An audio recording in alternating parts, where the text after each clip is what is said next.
Sa pagpapatuloy ng investigasyon ng Senado kaugnay sa iligal na pagpupuslit ng bigas sa Pilipinas, nasermonan ni Senador Juan Ponce Enrile at Senador Kiko Pangilinan ang National Food Administration, gayon din ang isang rice importer na nagsilbing resource person sa pagdinig. May ulat on the spot si Mark Salazar. Mark? Ang nag-init ng ulo ni Senate President Juan Ponce Enrile at Senate Committee on Agriculture Chairman Kiko Pangilinan sa isang partikular na tao kanina, isang Cesar Bulaon, Vice President ng Metro Eastern Trading Corporation, isang importing company ito. Paiba-iba raw kasi ang sagot sa mga tanong na ang dating daw kay Enrile at kay Pangilinan kung hindi raw ginagawa silang tangang kausap, nagsisinungaling ito.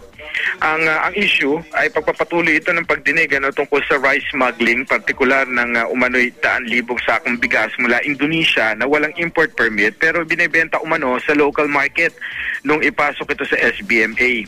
Si Bulaon ang napagbuntonan kanina kasi hindi matahi ng mga senador tuloy ang proseso ng smuggling dahil nga raw sa nakakalitong mga sagot ni Bulaon. Nasita rin ng NFA dahil tila raw bigay lang ito ng bigay ng import permit at hindi raw tila tinitingnan kung legal ba o hindi ang mga nabibigyan nila ng import permit.